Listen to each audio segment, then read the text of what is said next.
नमस्कार दोस्तों। कल रविवार है। रविवार के दिन सूर्य को अर्घ देने का बहुत ही ज़्यादा महत्व है। चलिए आज जानते हैं कि सूर्य देव को अर्घ देना कितना ज़्यादा महत्वपूर्ण है। इससे क्या क्या हो सकता है।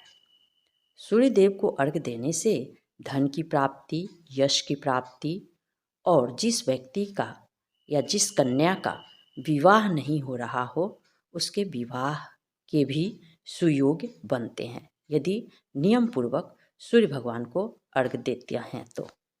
चलिए आगे जानते हैं।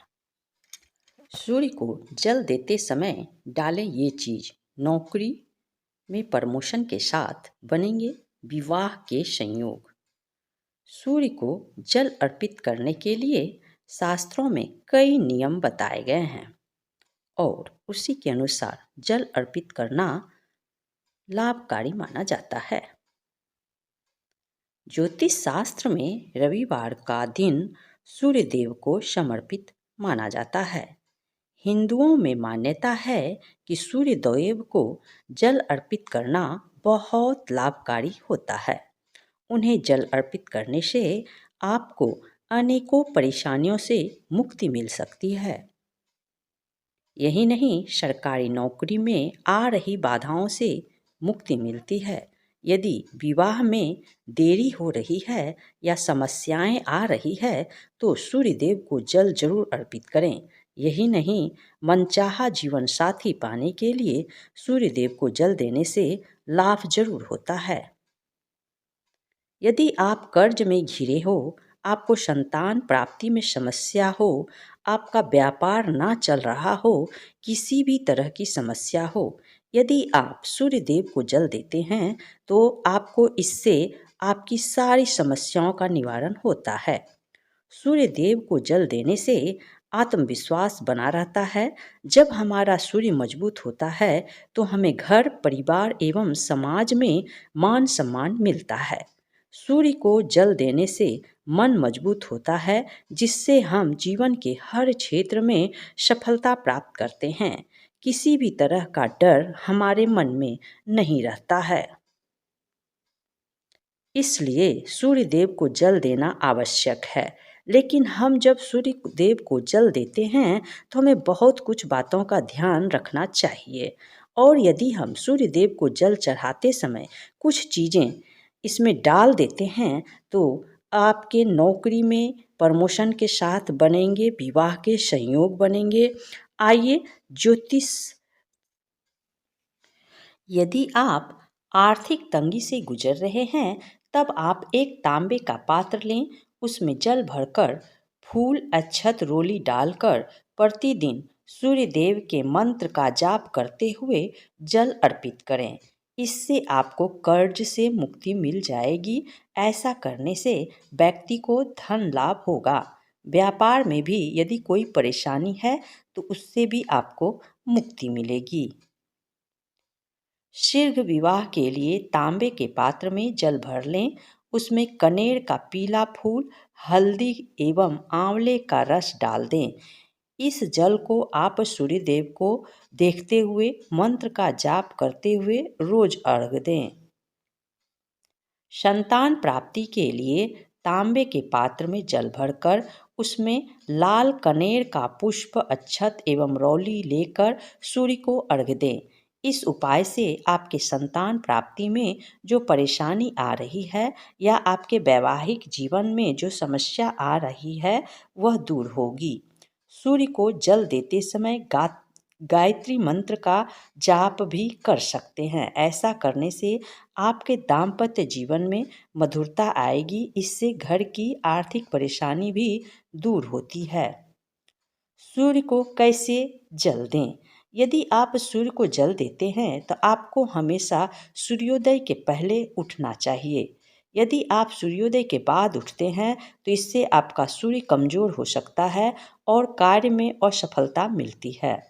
सूर्य को जल हमेशा स्नान करने के बाद स्वच्छ कपड़े पहन कर देना चाहिए।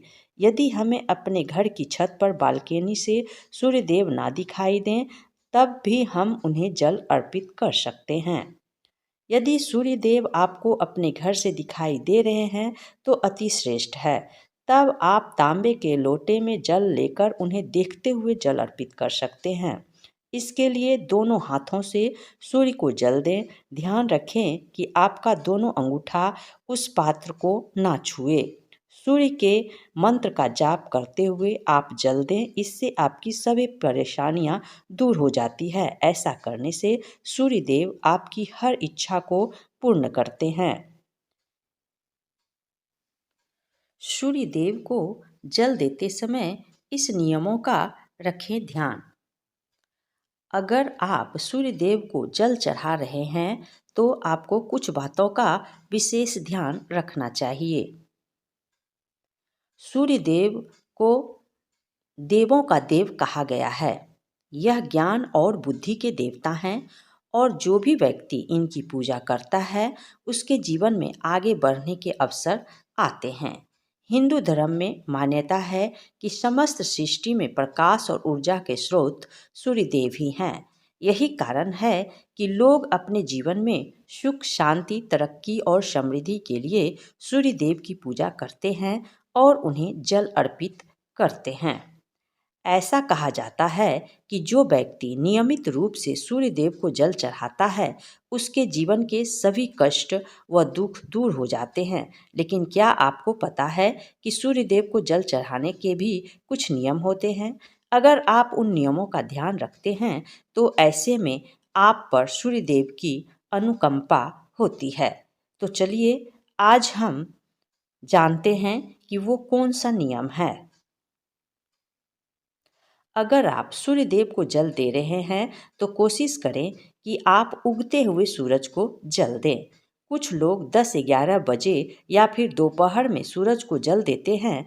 अगर आप भी इस तरह सूर्य देव को जल देते हैं तो इससे आपको कोई लाभ नहीं मिलता है। लोटे का रखें ध्यान। जब सूरज को जल या अर्घ दिया जाता है तो लोटे की धातु पर भी ध्यान देना चाहिए। आजकल लोग तांबे से लेकर पीतल, चांदी, यहाँ तक कि मिट्टी के लोटे में जल चढ़ाते हैं। आप इनमें से किसी भी लोटे का इस्तेमाल कर सकते हैं, लेकिन स्टील के लोटे का इस्तेमाल करने से बचें। यह उतना अच्छा नहीं माना जाता है। इसके अलावा आप लोटे के इस्तेमाल करने से पहले उसे अच्छी तरह साफ करें। बेहतर होगा कि आप उसे साबुन की जगह राख से साफ करें। जब आप सूर्य देव को अर्घ दे रहे हैं तो कोशिश करें कि उस दौरान आप कम से कम कपड़े को पहनें। अगर संभव हो तो सफ़ेद रंग के कपड़ों को पहनकर अर्घ दें। अगर आपके पास सफ़ेद कपड़े नहीं हैं तो ऐसे में आप हल्के रंग के कपड़े को पहनें। कभी भी सूर्य देव को जल देते हुए काले रंग के कपड़ों को भूल से भी ना पहनें। सूर्य देव को अर्घ देने का भी एक तरीका होता है। हमेशा आप सूर्य देव को अर्घ देते हुए लोटे को अपने सिर के ऊपर इस तरह रखें कि जल की एक ऊंची धारा बने। साथ ही सूर्य की किरणों की रोशनी उस लोटे के जल से छनते हुए आपके शरीर तक पहुँचे। अगर इस तरह सूर्य देव को जल दिया जाता है तो व्यक्ति रोग मुक्त व स्वस्थ रहता है। साथ ही उस जल की धारा से सूर्य देव को देखने का प्रयास करें। अधिकतर लोग उस दौरान अपनी आंखें मूंद लेते हैं, लेकिन आप ऐसा बिल्कुल ना करें। सही जगह पर दें जल। यह देखने में आता है कि लोग जब सूर्य देव को जल देते हैं तो वह कहीं पर इसे देना शुरू कर देते हैं। लेकिन ध्यान रखें कि आप सूर्य देव को किसी हरे भरे घास के मैदान में, नदी में या घर के लॉन में खड़े होकर जल दें। सूर्य देव को दिया जाने वाला जल नाली में नहीं जाना चाहिए। साथ ही अगर संभव हो तो आप किसी लकड़ी के आसन पर खड़े होकर सूर्य देव को जल अर्पित करें। तो अब आप भी इन नियमों का ध्यान रखें और सूर्य देव को जल अर्पित करने के साथ साथ अपने जीवन में उजाला लाएं। अगर आपको यह वीडियो अच्छा लगा तो लाइक करें और शेयर करें। नमस्कार।